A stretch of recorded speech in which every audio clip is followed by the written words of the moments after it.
Bienvenidos a Voz y Política con Khaled Barquero, la nueva forma de hacer periodismo.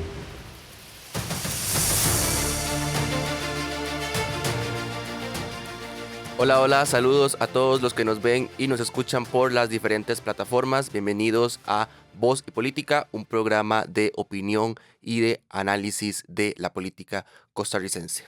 Hoy no vamos a hablar de un tema estratégico como los que hemos comentado en episodios anteriores. Sin embargo, vamos a hablar con una persona. No vamos a hablar de un tema, vamos a hablar con una persona.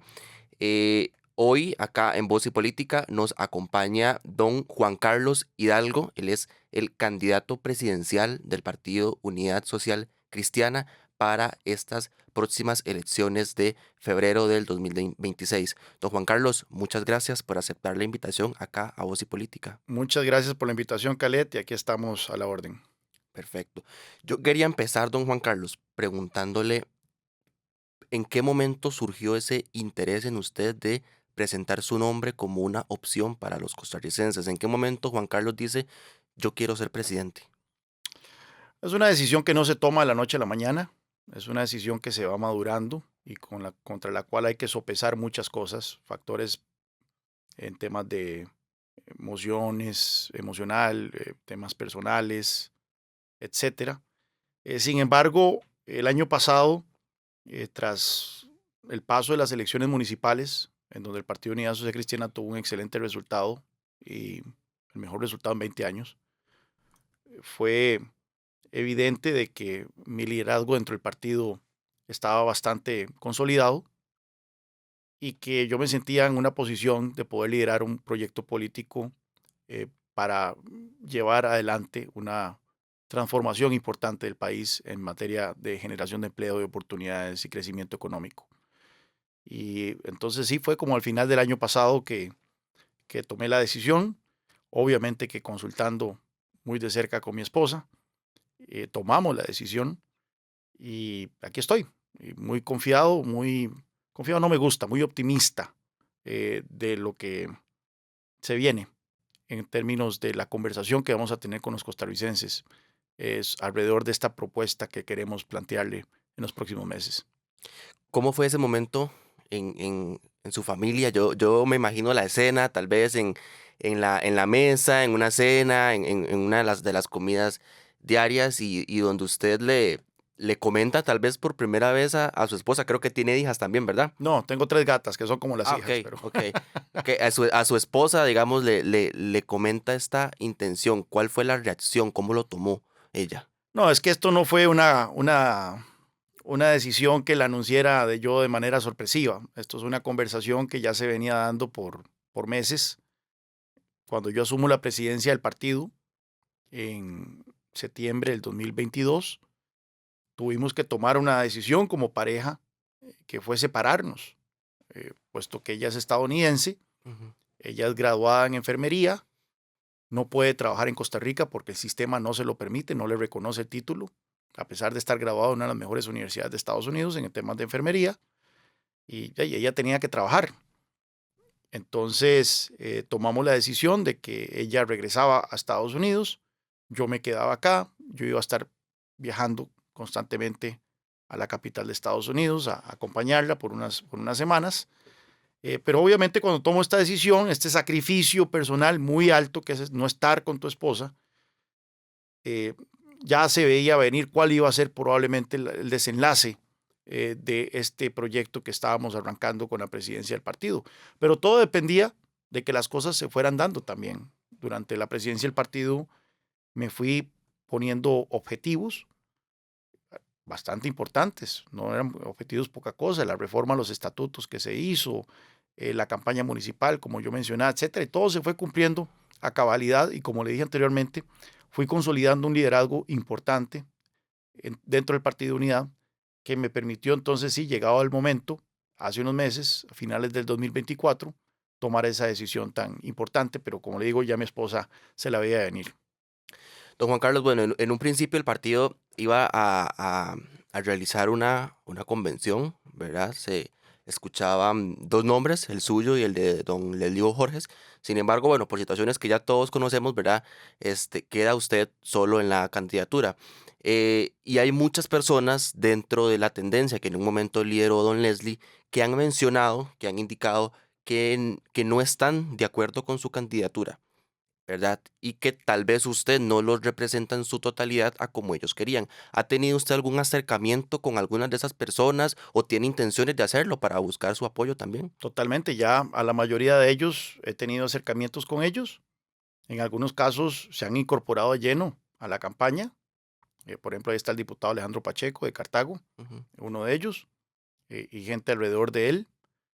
Pero en otros casos, el problema es que se incorporan únicamente si uno les da garantías de puestos en las papeletas a diputados. Y eso no estoy en capacidad o en disposición de hacer eso.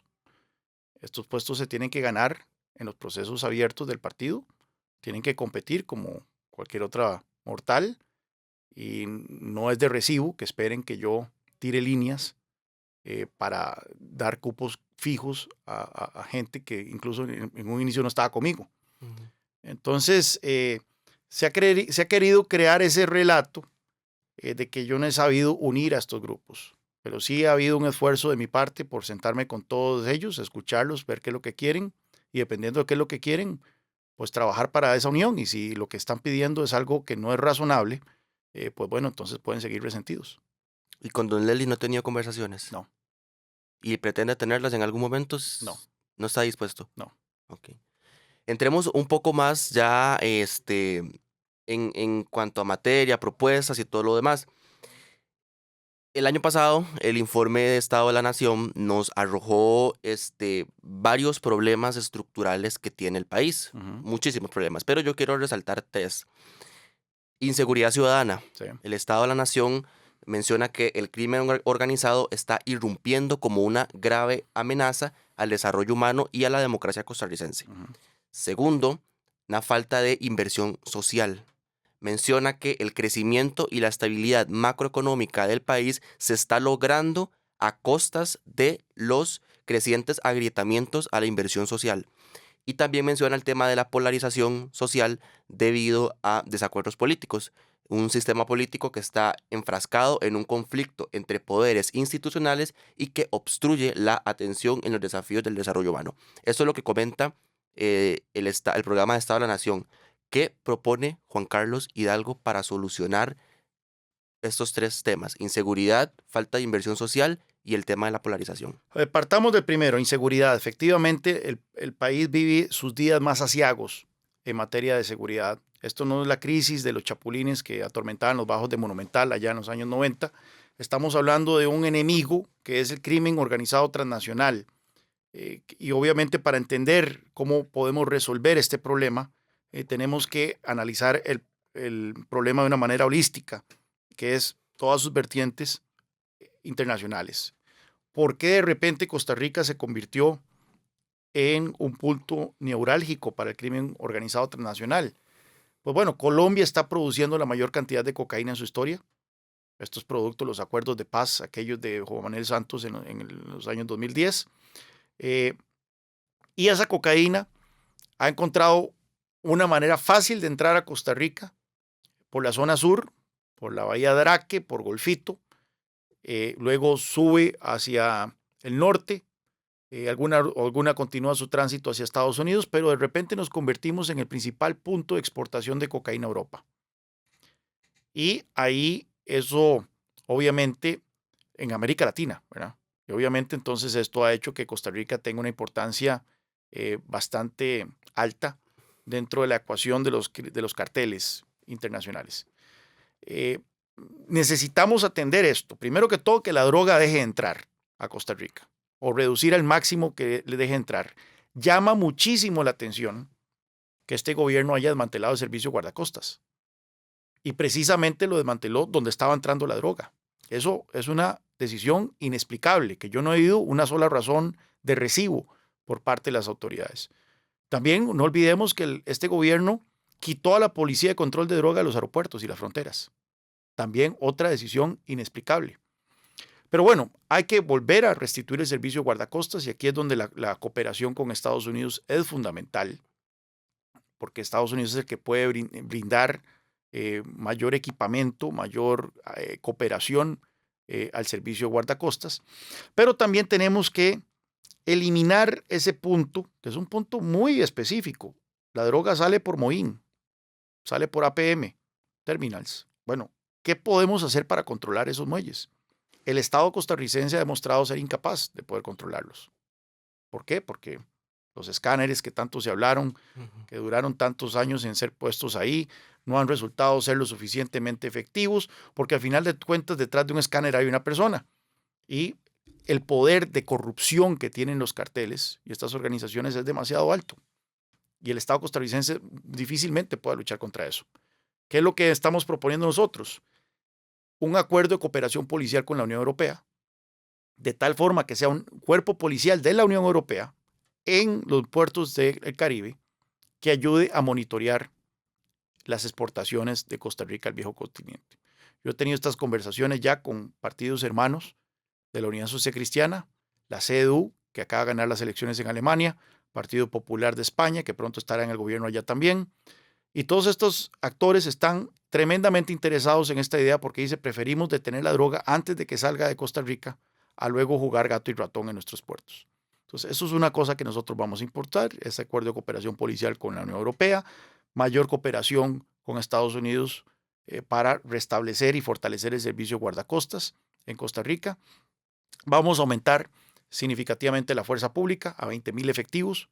Costa Rica está por debajo de la relación del promedio latinoamericano en relación de policías con cada 1,000 habitantes. El promedio, esa relación en América Latina es 3.7, nosotros tenemos menos y logramos aumentar a 20,000 efectivos. Vamos a estar en línea con el promedio latinoamericano. Vamos a hacer también impulsar una reforma al Poder Judicial. Vamos a explicarle a los costarricenses cuál es esa reforma. No vamos a hacer la del presidente que dice, deme 40 diputados, cierre los ojos y todo se va a arreglar. No, le vamos a explicar a los costarricenses con puntos y comas cuáles son los cambios puntuales que queremos hacer al Poder Judicial, porque ciertamente el Poder Judicial está fallando a los costarricenses. No hay justicia pronta y cumplida en Costa Rica. Entonces, todo esto es lo que pensamos hacer en materia de seguridad.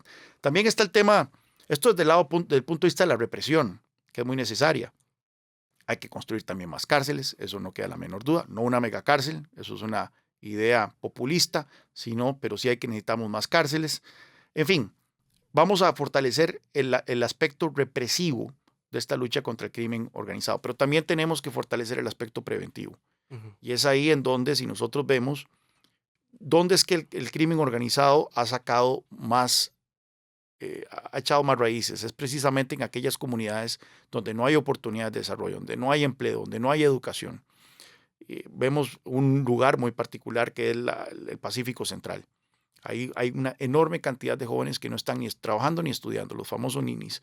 Pues bueno, ahí es donde el Estado ha fallado miserablemente y es por eso que las otras políticas que estamos impulsando en materia de desarrollo, en materia de educación, también tienen un componente de lucha contra la inseguridad y el crimen organizado, que es generar oportunidades, especialmente en las áreas que han sido tan olvidadas en el país como son las áreas fuera de la gran área metropolitana.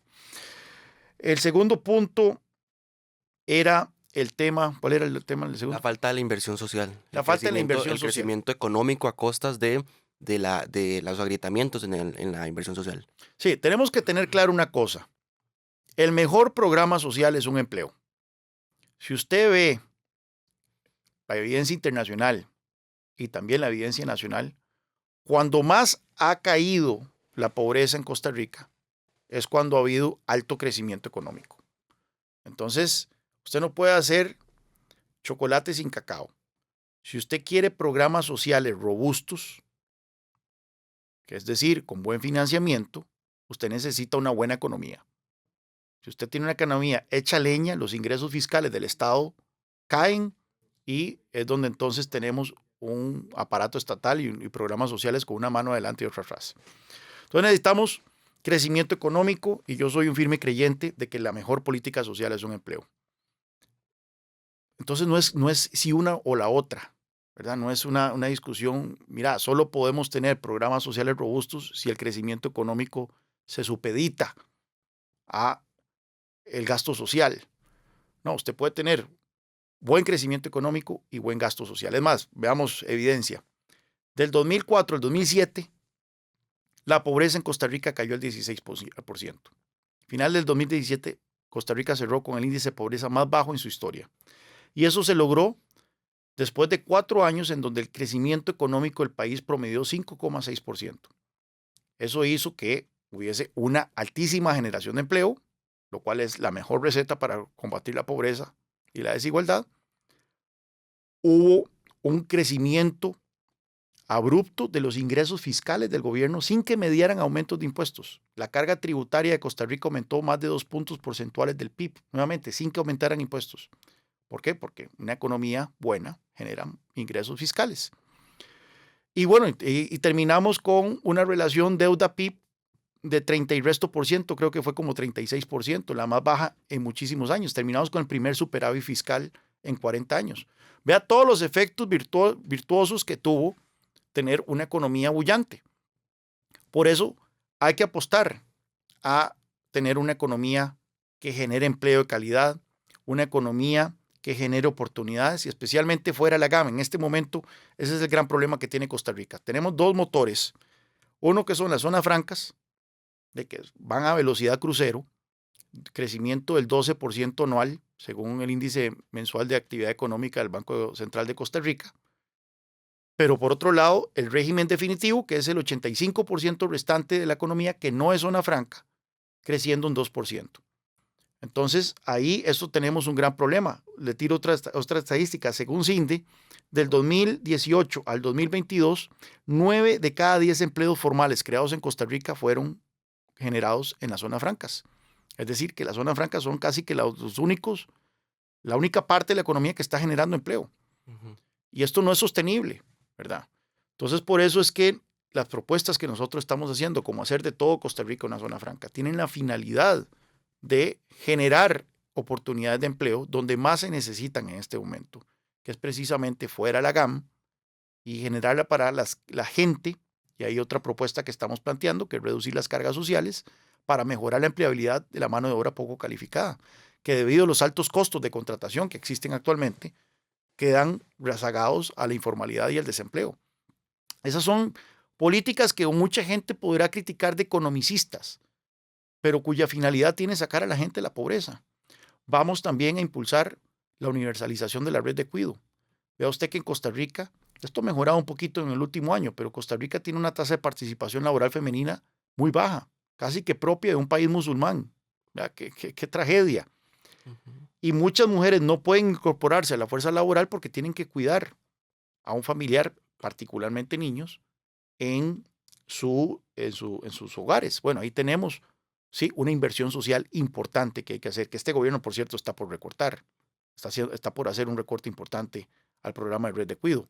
Más bien deberíamos universalizar el subsidio, de tal forma que no necesariamente se le dé únicamente a una mujer que tiene condición de pobreza, se le dé a toda mujer con niños en esas edades para que entonces pueda incorporarse a la fuerza laboral, que eso es un estímulo importantísimo para la economía, tener todas estas mujeres incorporándose a la fuerza laboral, pero no solo eso, sino que los niños también empiezan a recibir atención temprana, educación temprana.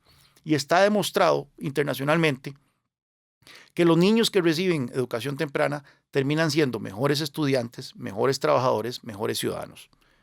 Entonces, todo esto son políticas que vamos a impulsar y que son de las grandes prioridades en la agenda de la Unidad Social Cristiana. Finalmente, el punto de la polarización es muy preocupante.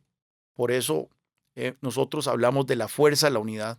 Y cuando hablamos de la fuerza de la unidad, esto no es como decir la fuerza morada o la fuerza manuda. No es que estamos haciendo un llamado al tribalismo social cristiano. Estamos hablando de un concepto nacional. No hay en la historia mundial un solo ejemplo de un país que haya podido salir adelante, que haya podido progresar a través de la polarización y la división y el odio. Yo no conozco un solo caso y tengo como un mes de estar en esta cantaleta y no me han podido sacar un solo caso. Vivimos tiempos muy preocupantes en donde tenemos un presidente que atiza odios y atiza divisiones. Y bueno, esto da el traste con los cambios que él dice querer, porque no conozco nuevamente un país que logre hacer cambios a través de la polarización y el odio. Nosotros estamos apelando a la fuerza, a la unidad, que es la, la unión de la familia costarricense en sacar adelante este país. Y no es mediante nadadito de perro, ¿verdad? Porque mucha gente dice, es que cuando usted apela a la unidad, a la fuerza de la unidad, está llamando a un nadadito de perro. No, aquí estamos impulsando políticas transformacionales, estamos promoviendo universalizar la red de cuidado, estamos promoviendo apertura del mercado eléctrico, estamos promoviendo hacer de todo Costa Rica una zona franca, todo con la finalidad de mejorar la calidad de vida de los costarricenses. Pero solo lo podemos hacer a través de que los costarricenses cierren filas detrás de este proyecto político, de este objetivo común. Y eso es lo que estamos apelando en el Partido Unidad. Y eso es lo que voy a apelar yo como candidato presidencial. Don Juan Carlos, usted, bueno, hablemos un poco del tema de las listas de espera. Usted mencionaba en un video hace unos días una propuesta suya que consiste en que todas las profesionales en salud graduados en países que pertenecen a la OCDE, incluido Costa Rica, puedan venir a laborar acá a nuestro país. Y así atacamos el tema de, bueno, de los especialistas, listas de espera y todo esto. Me gustaría que usted nos amplíe un poco más en esa propuesta suya. ¿Por qué estamos planteando esto? Porque hay gente que está muriendo.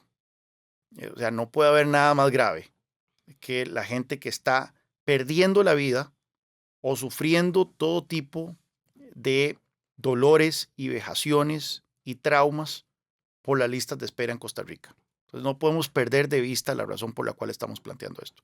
¿Qué sucede? En Costa Rica nos hemos autoinfligido una escasez de especialistas. Ya hace unas semanas el doctor Chamorro en una comisión legislativa puso con puntos y comas las razones por las cuales tenemos esa escasez autoinfligida de especialistas. Hay un cuello de botella en la generación de especialistas en el país y que ahora ha llegado a un punto crítico. Y efectivamente nosotros podemos tener hospitales de lujo que no los tenemos, clínicas de lujo que no los tenemos, un sistema de infraestructura hospitalaria y médica de lujo que no lo tenemos. Y de hecho, si usted ve las estadísticas, está por debajo incluso del promedio de América Latina, la cantidad de camas por cada 1,000 habitantes. Que si no tuviéramos todo eso, incluso habría listas de espera, porque tenemos que pasar por el tema de los especialistas. Entonces, ¿qué es lo que ocurre? Bueno, tenemos que eliminar ese cuello de botella. Y se han planteado varias cosas en esa dirección. Y hay que poner todo el foco de atención y mis aplausos de pie al doctor Chamorro por esos señalamientos que ha hecho. Pero, incluso si elimináramos mañana ese cuello de botella, resulta que los especialistas no duran 1 año, 2 años, 3 años, 4 años en formarse. Duran 6, 7 años. ¿Qué vamos a hacer hasta entonces? No podemos seguir permitiendo que la gente muera y que la gente sufra.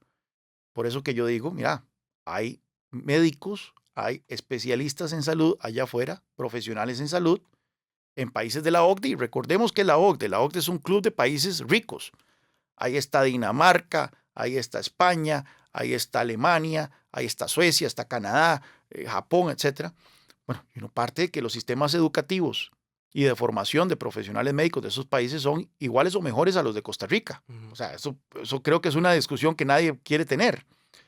¿Qué pasa? ¿Por qué no podemos traer especialistas médicos entonces al país graduados de estas universidades sin el engorroso procedimiento que existe actualmente de equiparación de títulos y certificación de los títulos que sacaron? ¿Verdad? Le voy a poner un ejemplo que no tenemos que ir muy largo. Mi esposa es enfermera certificada, graduada de una de las mejores universidades de Estados Unidos. Ella trabaja en uno de los mejores hospitales de Washington. Especialidad en cardiología. ¿Y por qué está en Estados Unidos y no está conmigo hoy aquí? Porque no la dejan trabajar en Costa Rica. No le reconocen el título. Entonces, el sistema nuestro está tentando contra dar un buen servicio de salud en nuestro país. Entonces, sí vamos a plantear eso y es una de las banderas que pienso enarbolar, a pesar de que yo sé que genera resistencia dentro del gremio médico. Sí. Don Juan Carlos, ya para ir finalizando, usted es internacionalista. Así es. Experto en toda esa materia. El presidente de la República en los últimos días, o así se ha visto, digamos, a nivel de oposición, así lo ha mencionado, una relación precisamente con los Estados Unidos un poco entreguista, ha sido la palabra que muchos han utilizado. Incluso con este tema de Ucrania, Rusia y demás, una posición que según la Asamblea Legislativa ha sido tibia, entreguista y demás. ¿Cómo va a manejar usted este tipo de situaciones? ¿Cómo va a manejar Juan Carlos Hidalgo las relaciones internacionales en un posible gobierno suyo? Sí, obviamente nosotros tenemos una enorme afinidad hacia Estados Unidos, es nuestro principal socio político, económico, diplomático, y yo creo que nosotros siempre tenemos que estar cerca de Estados Unidos. Ahora bien, Estados Unidos está viviendo una coyuntura muy difícil en este momento, que es la segunda presidencia de Donald Trump, que está alejando a Estados Unidos de sus valores históricos. Uno de ellos en el tema de la guerra contra Ucrania. Yo creo que en el tema entre China y Estados Unidos tenemos que tener claro dónde vamos a estar. Vamos a estar con Estados Unidos. Ahí no hay discusión alguna. Pero eso no significa que en temas donde hay valores y principios diplomáticos, históricos, como es el respeto a la integridad territorial de los estados, la preservación de la paz y la democracia, Costa Rica tiene que tener una voz autónoma, una voz independiente. Y en el caso de Ucrania, es lamentable el giro de 180 grados de esta administración. Recordemos que hace un año y resto el presidente Zelensky estaba felicitando a Rodrigo Chávez en su cuenta de Twitter por la llamada que tuvieron, etc. Hoy Costa Rica se abstiene de condenar en las Naciones Unidas una moción, una resolución condenando la agresión rusa a ese país. Entonces, sí vamos a tener una política consistente con nuestros valores históricos, del apego al respeto a los derechos humanos, a la democracia, a la promoción de la paz, al respeto al medio ambiente. Vamos a fortalecer nuestra relación con los europeos. En este momento Europa también está replanteándose muchas cosas, replanteándose también con Canadá, etcétera. Pero estamos claros que en esa gran contienda que va a definir, que está definiendo esta parte del siglo XXI, que es la relación entre China y Estados Unidos, vamos a estar con Estados Unidos. Perfecto. Ya para finalizar, don Juan Carlos, ¿qué puede esperar el costarricense de un gobierno suyo? Un increíble apetito por hacer cambios que mejoren la calidad de vida de los costarricenses. Hay tanto que hay que hacer en muchos ámbitos, en muchos ámbitos. Pero entonces de lo que pueden esperar de una administración del Partido Unidad, y en este caso liderada por mi persona, es un trabajo incansable para promover estas soluciones, para promover estas reformas, para generar empleo de calidad, para mejorar el sistema educativo, para combatir la inseguridad, para bajar el costo de vida, para reducir las listas de espera y para traer prosperidad y oportunidades a todo el territorio nacional y no únicamente a la GAM. Esto es un tema que me obsesiona, que me apasiona. Me apasionaba cuando era analista y por eso es que tomé la decisión de dejar el confort, la zona de confort en la que estaba y regresar a Costa Rica para impulsar estos cambios, porque en verdad nada me satisfacería más terminar mi mandato en el 2030 y ver una Costa Rica con mayores índices de desarrollo económico y social. Perfecto. Don Juan Carlos, muchísimas gracias de verdad por aceptar la invitación. Entiendo que la agenda de un candidato presidencial es sumamente complicada y de verdad yo le agradezco mucho que usted haya sacado un ratito de su tiempo para acompañarnos acá en Voz y Política. Mucho gusto, Caret, y espero estar de vuelta en algún momento. Perfecto, muchas gracias. Y a ustedes también, gracias por acompañarnos en un episodio más. Recuerden que pueden ver este episodio, los anteriores y los próximos en todas nuestras plataformas, en Facebook, en YouTube y en Spotify. Muchas gracias por acompañarnos y nos vemos y nos escuchamos la próxima semana. Chao. Gracias por escuchar Voz y Política con Caled Barquero, la nueva forma de hacer periodismo.